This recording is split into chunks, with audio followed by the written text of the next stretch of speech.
This is going to be the diaper change without a shower. Now, this is the routine. The client typically requests a diaper change without a shower after a meal. You will transfer the client from chair to toilet, which you've already learned how to do. So you just hold the waist and support. But the difference is that you'll remove the blue pad when it sticks to the client. Otherwise, it lands on in the toilet.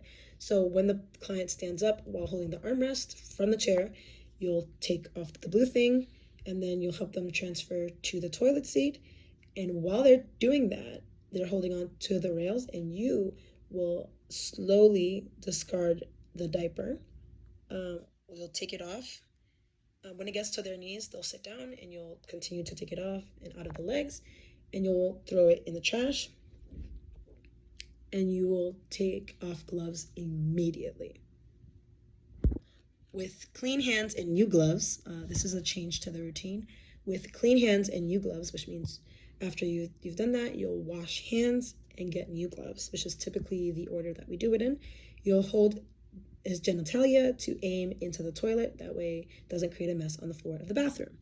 On the other hand, you'll make gentle circles on the lower abdomen to stimulate both the bladder and the bowels. That means one hand is aiming and the other hand is making gentle circles to aid with digestion. Then when finished, you'll discard gloves. You'll discard gloves, you'll wash and dry hands and put on new gloves. So typically you'll ask if they're ready, but normally he'll tell you, I'm ready, and then you'll discard gloves, wash and dry hands, and put on new gloves. That's the typical washing routine for your hands. Next, I thought this was unpaused, but it was paused. So anyways, I think we were talking about stimulating, and at this point you stimulated with clean hands and new gloves, and then you've held the genitalia to aim into the toilet, and then on the other hand you've made gentle circles to help the lower abdomen to stimulate both bladder and bowels, and then when finished you'll discard gloves, wash and dry hands, and put on new gloves.